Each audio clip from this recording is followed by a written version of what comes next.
Hi, everyone, and welcome to this week's edition of the Ringcast podcast, brought to you by the team as usual. We've got a jam-packed show for you today, and we're going to condense that into a shorter time, but we've got quite a bit to cover, so we'll jump straight into it. First of all, we'll start with the PBC card this weekend. It was on ESPN. Keith, one-time Thurman, beat Luis Collazo after Collazo quits on his stool. I think it was before the 9th round. It was a decent fight. A lot of people didn't think it was much of a matchup. Thurman started brightly, was hurt to the body before, cutting Collazo and Collazo quitting. Now, Thurman's come for a lot of criticism recently, and I just want to hear from Simon quickly. What were your thoughts on Thurman's performance? Do you think the criticism is justified, and how do you think he should sort of progress from here? Yeah, in terms of Thurman, I think because he's bigging himself up so much, I think he needs to deliver a bit more in terms of performances. There's now Bundu and then Collazo, which I've been very unimpressed with. Bundu. What is this guy in Bundu, man? Straight into Bundu. Bundu is chief journeyman, man. And I echo the thoughts of everyone else out there who's saying, Thurman, it's time now he steps up, fights someone who's a live opponent and puts on a good performance. Because if you're fighting bums and struggling, you can't really be saying anyone's getting one-timed anymore, because you're not one-timing, I'd say, the elite bums. Then it's going to be interesting what happens when you step up. Elite bums. I'll say, is there such thing as an elite bum? There is, Bundu. But anyway. But yeah, in terms of the Floyd fight, I can't see him getting that anyway. I don't think Floyd's going to fight someone coming off a stress performance against Collazo, but then again with the Berta rumours, who knows? But love to see Thurman again in there with Brooke or Maidana or even Khan, if Khan would take that fight, or even a Porter, for example. Just get him in there with someone who's rated and go from there. Yeah, I mean, Clint, I think you've seen a lot of the criticism Thurman's come under for his performance. Obviously, he's supposed to be one of the next ones. I mean, did you see the criticism as justified, or do you think? No, I think it's totally unjustified. Yeah, I would agree to a point of his nickname going against him now. And I swear he's had that nickname from when he was young. One time, he's not knocking him out now. Maybe people are being a little bit disappointed by that. Collazo came forward more than I expected, than he expected. But I thought, he was dipping in and out with little flurries. And yeah, he got hurt, but it's boxing. Anybody can get hurt. I don't care who you are. Anybody can get hurt. So those writing him off, I think it's a bit silly. And, people comparing him with someone else who he fought previously, saying he got knocked down 3 times. But look, he stopped him. He caused the cut to the eye. He bust the eye up, and he was delivering some hard punches, man. I definitely think it's unjustified. And I think, he will be a star in the years to come. Yeah, and I mean, one thing I've noticed, I think the last couple of fights, actually, Thurman's been using his legs a lot, which could be the reason for, the lack of stoppages in recent wins. Femi, would you agree with that? Yeah, I agree with that. Obviously, it's a lot harder to knock someone out when you're on the back foot. I'm kind of on the fence, in the middle between Simon's views and Clint's views on this one. But what I will say is that, the guys that Simon did mention, your Bradleys, your Brooks, your Khans, your Porters, Thurman has to fight one of them next. And it has to be before the end of the year. I agree. It has to. Like, I don't want to see Jesus Soto Caras or Josecito Lopez or Victor Ortiz. I don't want to see it. I want to know if Keith Thurman is the real deal. I mean, we know Brooke is. Bradley, obviously we know Bradley is. He's been around. He's been here for some time, and you could say Khan is as well. Because he's been around for some time. But we now want to know if it's not Thurman, then please let's just bring Errol Spence into the the limelight. Femi, I'm sorry to interrupt you, but sure. It's not Thurman. Like, he's calling out them names, and I don't think he's afraid to fight him. It's Heyman. It's Heyman, like, obviously putting these fighters in front of him, and I don't really blame Thurman. And honestly, if he does fight Khan, if he does fight Porter, I see them going down as well. They're getting knocked out. That brings me. I was gonna sort of ask who you lot think Thurman still beats after that performance, but Femi, you touched on Errol Spence, obviously calling him out. Mayweather mentioned he should fight Errol Spence. I mean, Bex, do you think it's a bit disrespectful for the likes of Spence to be calling out Thurman, or do you think that's something that's in Thurman's best interest? I don't think it's disrespectful Spence calling him out, because he's an up and coming fighter and you're gonna be calling out the fighters who you want to fight. That's only natural. However, I don't think Thurman should fight Spence now. He doesn't. It's too. He doesn't really get anything from fighting Spence at this point in time. And I agree with everybody else that he does need to fight a better quality of opponents. But the fight that the display that he put on, I didn't think it was that bad. I thought his punch selection was really good. I thought he moved around the ring really well. He took a good shot. Collazo is a bomb. I'm not gonna dance around that subject. He's a certified bomb. I find that a bit harsh. He may be a drunk, but he's not a bomb. Nah, he's a bomb. He's a bomb. I'm sorry. My opinion, he's a bomb. He's always been a bomb. But the thing is, as I said, what impressed me most was Thurman's punch selection. Yeah. His punch selection was very, very accurate, crisp, and well placed. And even though the performance itself wasn't what people expect, because now, as you say, we're calling him one time, we're calling him 2 times, whatever you want to call him, he's not knocking no one out. So he's setting a rod for his own back with that name and that kind of persona. But at the end of the day, man, like, not every fight's going to be exhilarating. Look at your Mayweathers. Look at your. And not every fight is supposed to be a knockout. Exactly. You know, just, I mean, this is the thing about. I mean, if we only just watch boxing for knockouts, then let's just end this thing right now. Because, like, exactly. I mean, what's the point of that? He's not gonna. I mean, when you're on your back foot, it's not. You know, you're not gonna knock someone out most of the time. You know, when you're on your back foot. You know, if you stand flat-footed and you know go ahead and unleash punches and stuff, then yeah. But his movement around the ring for me was really good. I was impressed. Yeah, it was. Although that body shot, it's just a shame there's a bomb in front of him. I mean, I think he did well after that body shot, to be honest. I know, but it was decent, man. Most people would have gone down from that. You could see. I was going to say, he did well. He wanted to take a knee. Yeah, definitely. Because he done the dip. He done the you know, stanky leg, you know, for a second, and then boom, got up. Yeah, I mean, to round it off, I mean, David, where do you think Thurman stands compared to the likes of Porter, Khan, Brook, Bradley? You know, the non-Mayweather Pacquiaos of the division. Where do you think Thurman stands after that fight?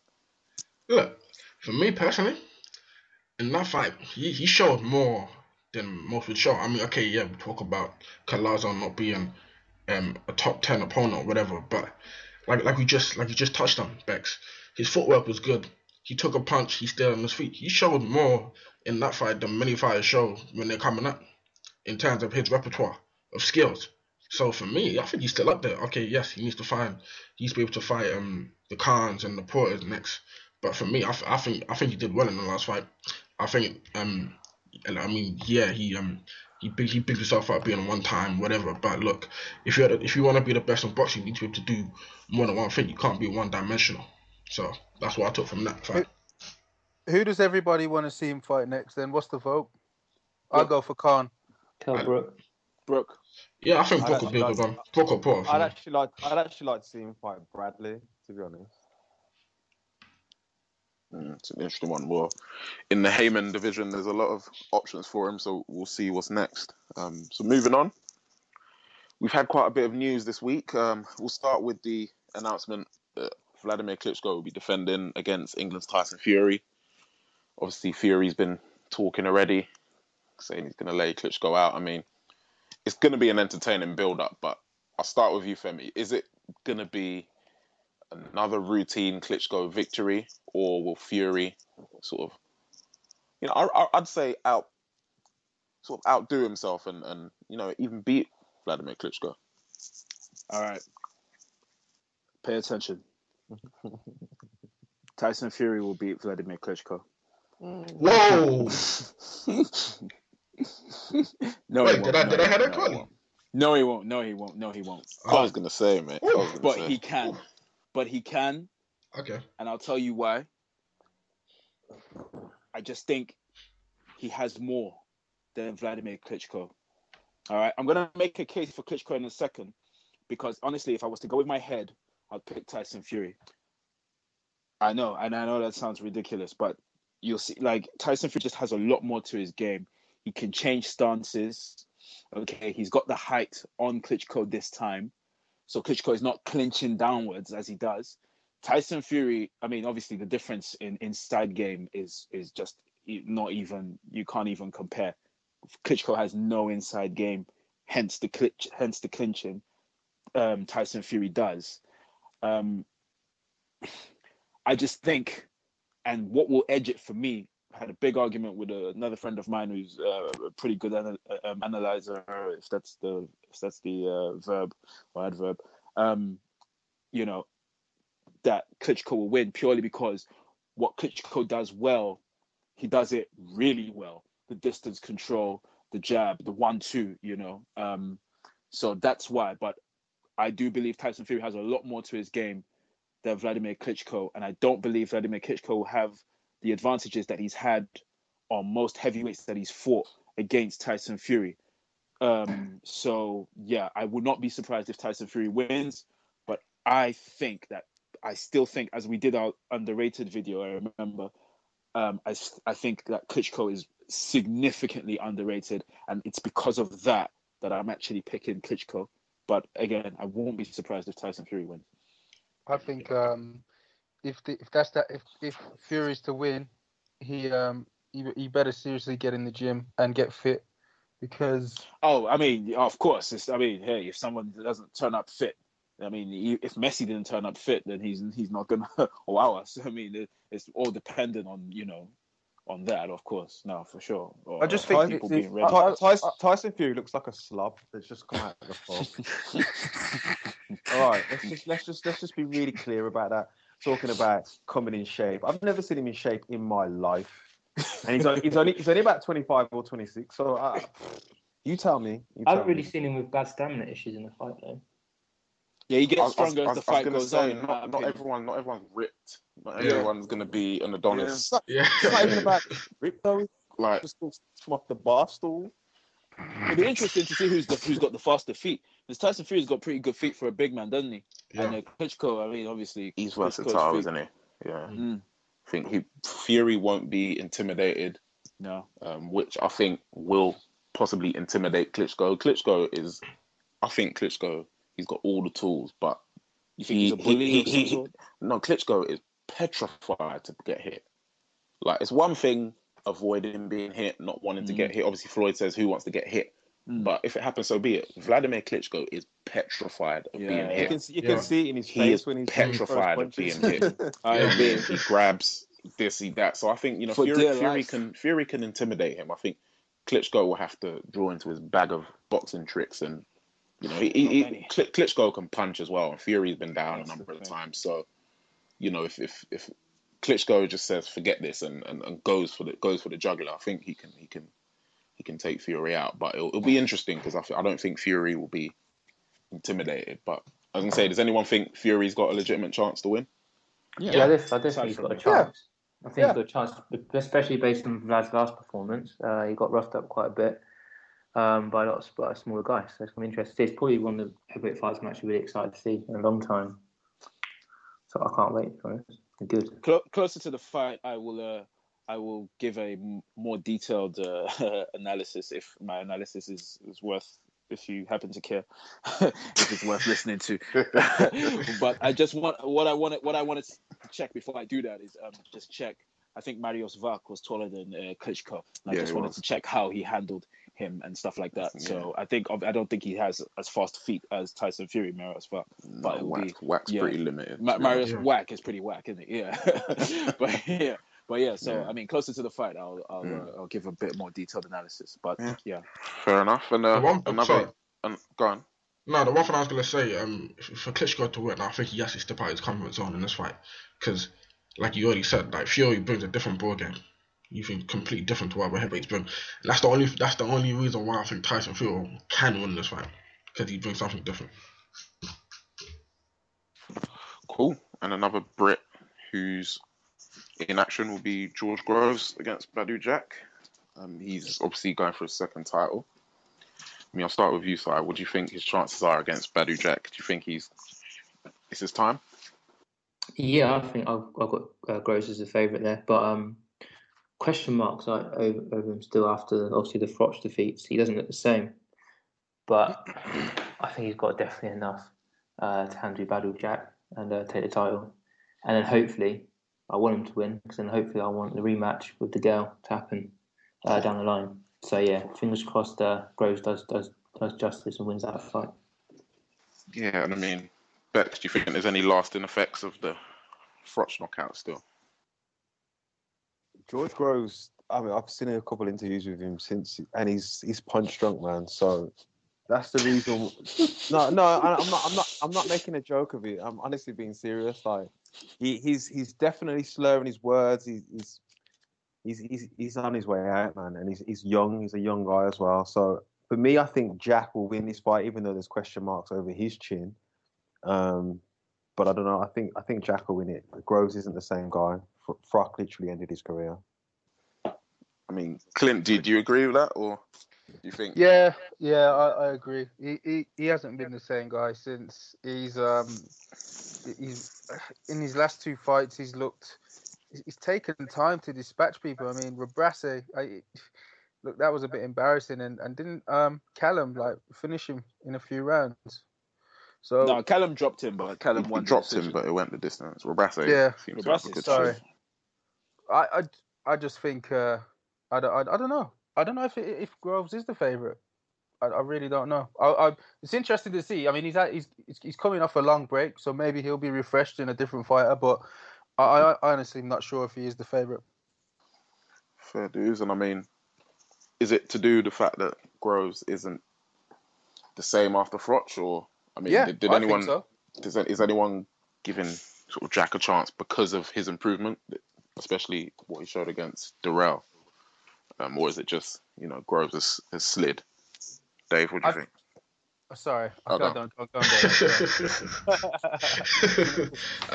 So, I mean, it's a question mark because, like you said, I mean, that one punch knockout is brutal because we need to remember that George Groves was winning that second fight before he got knocked out cold, and it's very hard to come back from. Personally, I don't think we're gonna see a James DeGale rematch. I think it's the end of the road for George Groves at that high level. I don't think he's gonna win the world title. I just think mentally, I don't think he's the same. He won't be the same.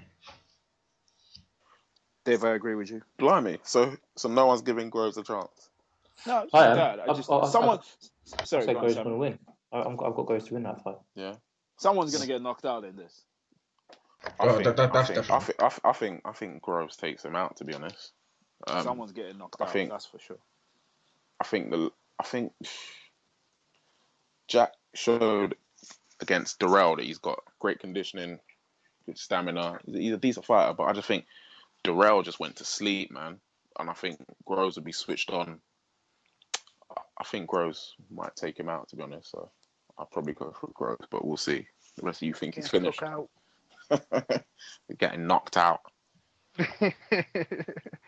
But all right, so we'll move on finally.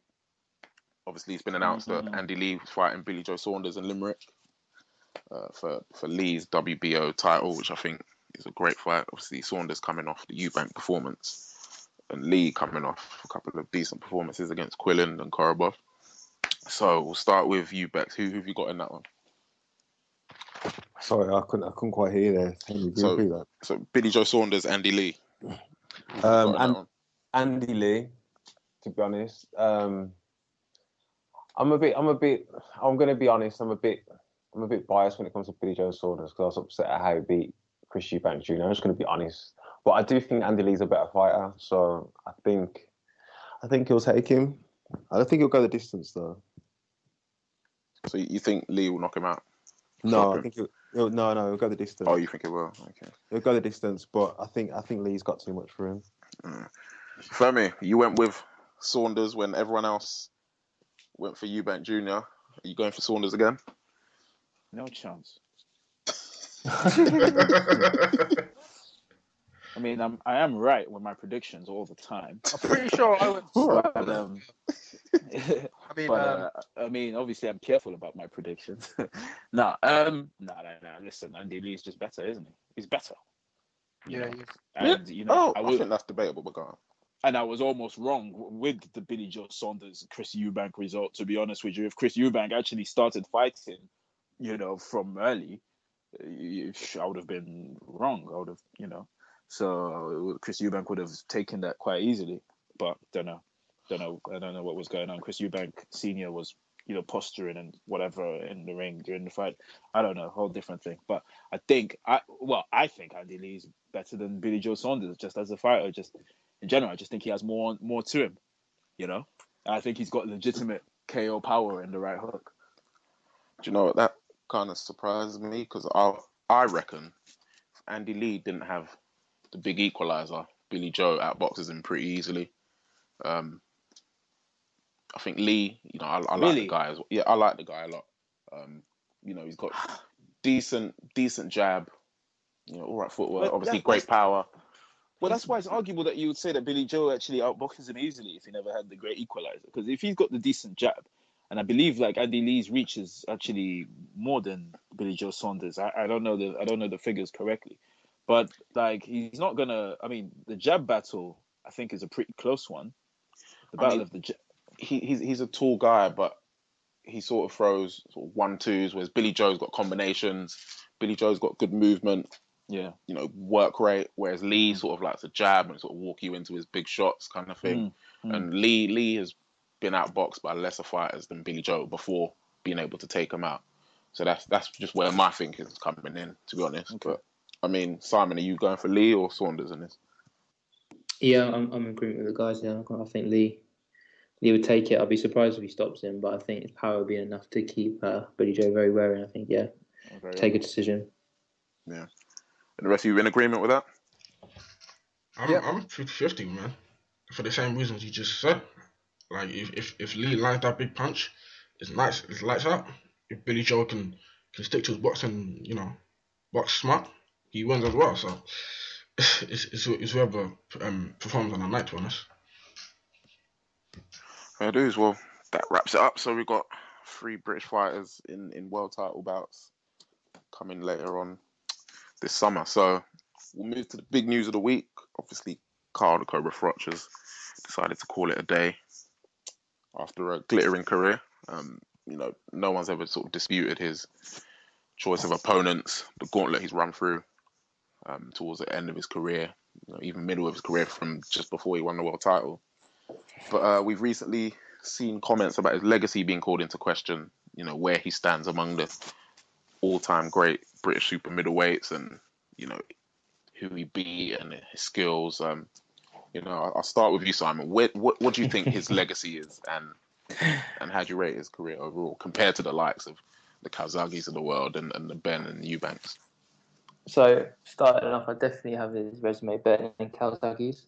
Head-to-head, if they fought, that's a different argument. But who he's fought, when he's fought them, where he's fought them, I have his resume a lot better than Calzaghes. As a fighter himself, he's obviously not very technically gifted, but he makes up for it in abundance with chin, heart, stamina, power, and obviously his toughness and stuff. I think when you look at who he's fought as well, when he's fought them, so obviously he's fought like Durrell, Groves, Butte, Pascal, Ward, all undefeated fighters. And the only fighter who's actually really easily handled him is Andre Ward, who beats everybody, as we know, in the division. So the criticism about his legacy and his resume, it doesn't really sit well with me, because I don't understand where people are coming from in that. When you look at the super middleweights of the past 10 years, so if we're holding the bar that high for Froch, then really the only guy who we can say, is a great fighter in super middleweight, has got a real strong resume, is Andre Ward. So, when it comes to Froch, I think he's up there in terms of British talent. He's one of the best British fighters, in my opinion, that we've ever had. That's pretty much my standing opinion. It is. Bex, would you agree with that? No. No. Nah, on a real, I've got a lot of respect for Carl Froch as a fighter. I think he's an incredibly tough guy. I think he's prepared to go and fight anybody, anywhere, anytime, and for that, I give him a tremendous amount of respect for. However, I just think he's technically appalling. I don't think there's anything about his style of fighting that impresses me personally. Nothing apart from his chin. If I was a boxing trainer or a boxing coach or a young kid coming up to it, he's not the kind of style that I would want to emulate. So for me, he's a tough guy. He's a good fighter. His legacy is okay. I think Calzaghe would beat him all day long. I think he would struggle against the Eubanks of the past era. But I just don't think he's all that. And his signature fight is against George Groves. And the first fight, I have never seen so many right hands landed in his face. So for me, if you're realistically, his legacy is kind of built on that whole George. That's why he's retiring. He's walking up into the sunset because he thinks to himself, you know what? I've packed out Wembley Stadium.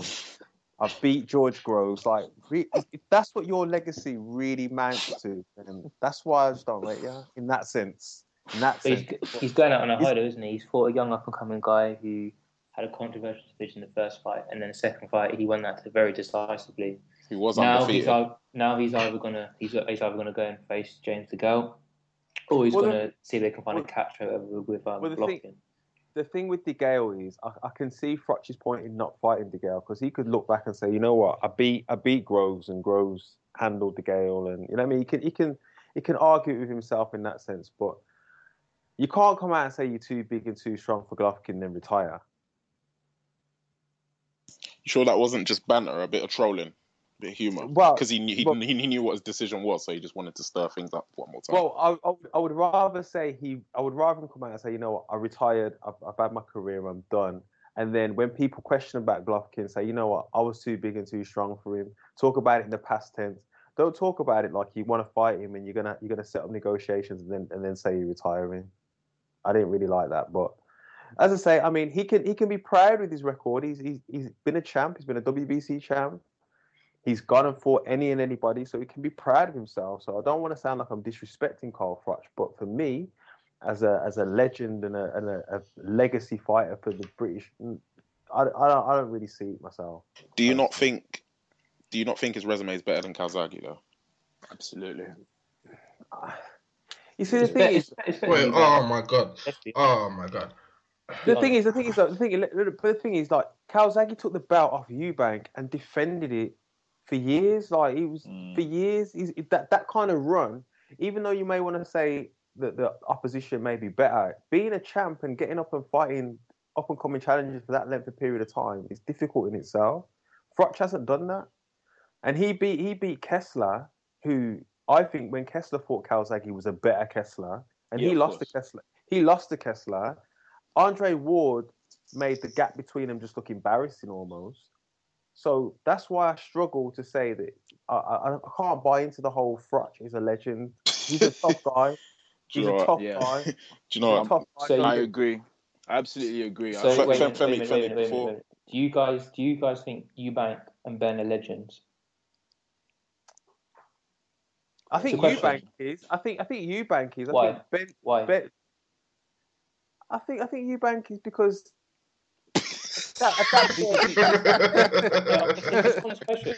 because remember we've got this high bar. So who's Eubank beat? At that point, he'd fought everybody in and around who was there, like your Watsons, your Bens. You know what I mean? Are you? Oh, okay. I'm sorry, Bex. I'm sorry. Can I go, please? Can I go, please? I'm sorry. His only domestic rival was George Groves. Someone having a trim.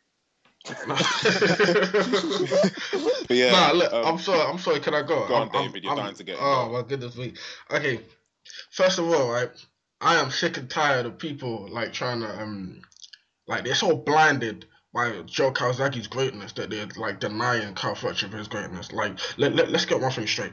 I am not Carl Froch's biggest fan, and I've said that in the past. But we could not argue with his set of skills, what he has accomplished in the game, and to say that, for example, you brought up Eubank for in and everyone in and around his position in his division. Sorry, Carl Froch did exactly the same thing, one after the other. I said domestically. Okay, but okay, exactly. That makes it even better then, because he's fought these guys at world level. Okay, he's lost 2 fights, arguably 3. You can't take anything away from the guy. The only thing I have bad to say about Carl Froch is his mouth. The only thing I got to say about it. Like I said, I started off my statement by saying that I give him a lot of respect for his heart, his chin, and whatever. But technically, he's appalling, and for me, that's why. If he was to fight any kind of boxer that moves, he's in trouble. He's got to be in a straight slug out, shootout. That's what he needs. If you put him in anyone who can move and go around him, he's scratching his head all night. He's asking McCracken, what they'll do. And can I just add to that? One thing. Can I add to that? Sorry, I'm really sorry. Can I add to that? Because a lot of people will say, well, yeah, what do you expect from a slugger type thing? There have been sluggers who, so what if the other guy can move? They'll hunt you down and take you out. You get me? Margarito was one of them. I think Margarito was an underrated boxer. So did Froch duck movers then? Did he duck movers? He didn't duck movers. Listen, he didn't. Did he duck anyone? No. Hold on. Talking like he ducked movers. Hold on. Regardless of whether he may or may not have ducked movers, no one's suggesting that he ducked movers. But anyone who was going to give Froch lateral movement, jeez, no. Andre Durrell. Durrell beat him. Yeah. What about Andre Durrell? Durrell beat him. What about Andre Durrell? All right. Pretty sure the record stands as him. Pretty sure the record stands as him winning. Tell me that they believe Carl Froch won. Win's a win. That's what I heard. What? Okay, then CJ Ross was right with the draw between Canelo and Floyd. Say that again. CJ Ross and her card, scorecard. Canelo won, man. We know Canelo and Floyd. Femi, leave Canelo out of this, bro. Correct. This is about the code, bro. This is about the legend, the code. Yeah, leave Canelo out of it. I'm sorry. You can't just say. I'm not just gonna take what some judge has said, like just because all I keep hearing about is ifs and buts. If he'd have done this, if he'd have done that. The bottom line is, he ain't done anything. No one is disrespecting Carl Froch's. No one's disrespecting Carl Froch's career. Carl Froch has done a great job, and Carl Froch has beat some fighters I respect. He beat Glenn Johnson. I respect that. I respect that highly. He beat Jermaine Taylor. I respect that highly. He beat Jean Pascal. I respect that highly. But I echo what Bex is saying. If you put a mover in front of him, there's problems. You know what I mean? Okay, so what slick super middleweight movers then beat him? Yeah. Say that again. What slick super middleweight boxers passed? Well, he didn't fight. Well, he didn't really fight many. But who's around? Sorry. Who's around? Who's around? Andre Durrell. Yeah, listen, that's my point. He beat who was in front of him. I felt he should have lost to Andre Durrell. Okay. I agree. Obviously, as for the Ward, the Ward one was a serious, kindergarten, preschool, that's Ward with schooling session. It's a dangerous one at that. Whatever. But listen, and I respect Carl Froch, man. I mean, what do you want him to do? Wait for Callum Smith to, call him out as well? It's the same thing that we've got with Floyd, man. There's always going to be some new upstart who's going to call someone out. To be honest with you, now is the right time to retire. Actually, if he wasn't going to fight, De Gale, and De Gale is the only feasible one that I would say, okay, you could probably fight him and then go out. If he wasn't going to fight De Gale, retire. He's done well. He's done a good job. But if my son was like, oh, shadow box in the mirror and like, oh, I'm Carl Froch, I'll be like, hey, no. Listen. Fami, can I say something, please? Yeah. Okay, yeah. Nobody. I don't think anybody wants to mirror Carl Froch's style of boxing. But my point is this, right? With his style of boxing, he's still been able to do what he's able to do. Absolutely. Hold on. Sorry, wasn't a great footballer, but but look, okay, you have to admire that. Yeah, but it's like you're saying, okay, if you fought slick fighters or whatever. Joe Kazaki lost to Brandon Hopkins. You can't tell me nothing about that. I do believe that too. Kazaki struggled against other dudes as well. So I'm just saying, with his style of boxing. Hold on. You could argue Bernard Hopkins is a top 10 pound for pound fighter of all time. So, let's calm it down. Bernard Hopkins. So let's calm it down about Andre Ward then. You're going Andre Ward. Well, you can't contradict yourself. What do you mean? You were just going on about Andre Ward. He's obviously going to be one of the best of all time in terms of technical skill. So why? What? How is it different for Hopkinson? What, I don't understand what difference. I'm not You were saying, saying. oh, Froch would have Froch had problems all day, but Calzaghe, it's not too bad for him. What's the difference? I didn't say it's not too bad for Calzaghe. I don't rate Calzaghe as much as every Tom, Dick, and Harry in the British Isles rates him.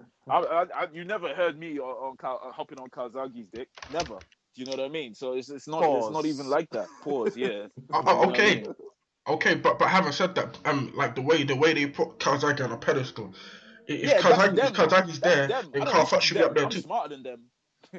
Well, I'm going for that, like, you know, the public, what they want to say about the Calzaghe in this world. If they're gonna big up Calzaghe to be what he is, Carl Froch should be right up there with him. That's what I'm saying. Yeah, but that's for them, innit? But for me, no. For me, there's no way that you can. I can't put Calzaghe and Froch on the same level. I can't do it. I can't, and I'm not even a big fan of Calzaghe, to be honest. I think he's a bit of a happy slapper, but he doesn't. That irrelevant at the point. Yeah, Calzaghe went throughout his career undefeated and was the champ. I can't even tell you how long. No, it's not about being undefeated. Okay, how long? Okay, so put Calzaghe how long he was a champ in this era. Is he undefeated? If you take Calzaghe through Froch's resume, does he stay undefeated? Nope. The only question mark I would put over that is Andre Ward, but everybody else, I think he beats. I think he would have beat Groves easy. Yeah. You just slap the life out. Literally. Literally. As well, like right. I honestly, I'm sorry, Henry, but for me, I just want to get it across again. I'm not disrespecting Carl. Exactly. No one's disrespecting Carl Froch out here. I have a huge amount of respect for Carl. Exactly. Because he's one of those kind of fighters that doesn't care who you are, where you're from. He will go and fight you. Yeah. However, always in shape. Get stronger as the fight goes on. You know what I mean? I agree with all that shit, but at the end of the day, I cannot really respect him and say that, you know, put him in a high regard because he's so technically poor. Yeah. But that's style, though, you know. Yeah. One thing, can I just bring a bit of perspective? Like, I don't really like comparing to football, as Bex knows, but if you know someone has no left foot, and their method of doing things is always with their right foot. When it's all said and done, despite all the great things they've done, are you going to sit there and start picking apart the fact that they never use their left foot? Like, it's kind of how I feel with Froch. Like, and this is one thing that I always show you stuff from. I was saying Froch is Messi. Yeah, Messi. Yeah. Like, I'm going to show you something. One of my guys who I've been following a lot. I'll show you guys a lot of things from him. Breadman. He said, Carl Froch is an overachiever whose sum total outweighs the eyeball test, and his parts broken down. So basically, his deficiency in skill is made up for with his power, physical strength, ability to adjust, and his will. So that makes him a great fighter. Like, yes, I agree. And I think the question is about, you know, where he's in his legacy. Like, it's not really. Personally, it's my opinion. I wouldn't say it's about, all right, he didn't have the skills, the, you know, jab, the lightning this, lightning that, footwork, this, that, you know, perfect defense. Like, I think we should sort of more, you know, celebrate what he did. But that's the thing, he had no defense whatsoever. Let me tell you something. Literally none. Let me tell you, that's gonna happen. You know, once. I mean, you know, unless you're like, you know, one of the best of all time. You know, even with Zinedine Zidane, you know, they say, oh, well, his temperament. You know, once you're done, people are gonna nitpick and whatnot. You know what I mean? People are gonna say whether you overachieved or whether you underachieved. Ronaldinho underachieved. I'm gonna really make this a football podcast soon, but like, you know, I mean, that's just gonna happen. We're not disrespecting Carl Froch's career. I've enjoyed watching Carl Froch. I paid the George Groves. I paid the money. Carl Froch has some of my money in his pocket, you know, from the pay-per-view. You know, I wouldn't give anyone money who I didn't respect, who I didn't want to see. You know what I mean? I do feel like I'm a little bit biased because I do feel like Durrell should have won. I mean, when fighters you're never biased towards fighters, you can. I'm completely objective. I am completely objective, especially to Cubans. But yeah. I want to say this as well, because Carl Froch, like, you got to think, if you're his opponent and you're not Andre Ward, you know you're in for one hell of a fight. You know you're not going to take his heart. You know you're not going to knock him down. You know you're going to a tough fight in hand. You've got to be on your P's and Q's for the whole fight. And I'm thinking back when I used to do a bit of boxing myself, and I fought this one style of fighter who was very flashy, light on his feet, no power tools, patted me up for about 3 rounds. But I knew I was closing the gap, and I knew that he was glad he got out of there. I fought another guy from the army, and I hit with some good solid shots. He ain't going nowhere, and he's hitting me back, and we're going at it. And I thought, fuck, that's over. Got a busted lip. Do you know what I mean? I'm in pain, and I'm thinking, putting out real life context, when you look at someone like Carl Froch, that's the fight you're going to be in. You've got to be on your P's and Q's for the whole fight. We've got to be Andre Ward, who's technically superior, gifted. Otherwise, you're going to get taken out. Jermaine Taylor fight's perfect example of that. In the 12th round, he actually looked physically scared. Like he was hoping them 3 minutes ended quick, and he didn't make it to the end. Yeah. So, and that's good. You put Carl Froch in any era, and he's going to give whoever he's in front of a very tough fight, because he ain't getting knocked out. He ain't going to take his heart, and he's going to be there right to the end. And he, even back in there, 50 rounds, he'd still be there. Hold on. I agree with what you're saying, that throughout Carl Froch's career, there's probably only 2 or 3 who will be like, yeah, comfortably fight him.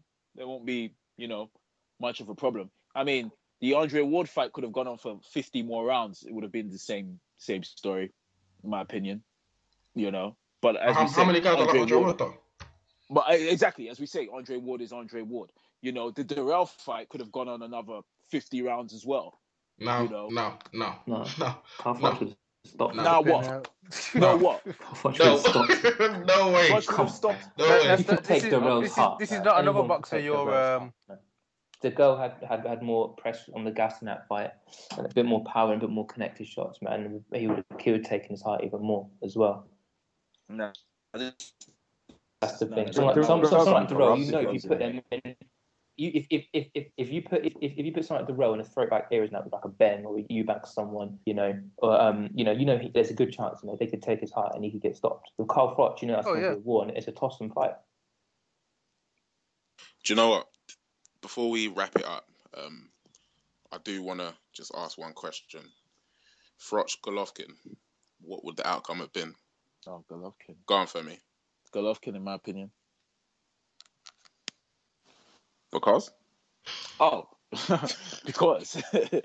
Well, because, it would be interesting to see, Carl Froch fight on the back foot. Like he did against Abraham. Yeah, like he did against Abraham. But I mean, is there anyone easier to? You laugh as if Abraham gives you problems, as if fighting Abraham on the back foot is a problem or something. Abraham, he's in straight lines. You can walk him onto shit all day long, as Carl Froch did, as so did Andre Durrell did before he got hit illegally. As so did Andre Ward did. It's not. It's really not.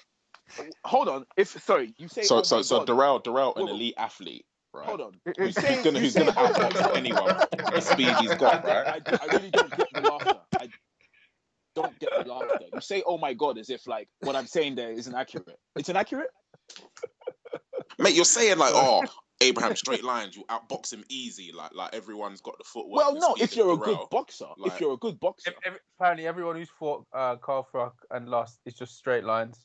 No, I mean, if you're a good boxer, you would find, you'd find Arthur Abraham. But Froch isn't a good boxer, is he? Apparently. Okay. Anyway, let's get back to. Okay.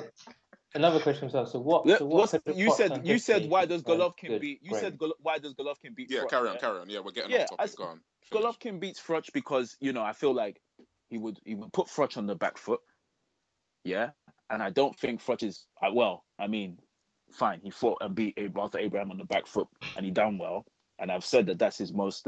I said that was his best performance, in my opinion, in terms of technically discipline. Okay. I don't think like his defense will be good enough, to stop Golovkin. I think he will find it a little bit more difficult as well because, and I know this might sound crazy, but because Froch is taller than Golovkin. So I just think like that might pose a problem, like Golovkin being able to sort of be more on the hip and whatnot. I just think I think like that would be a problem. And I think Golovkin's power. I mean, I heard Ola Afolabi talking about how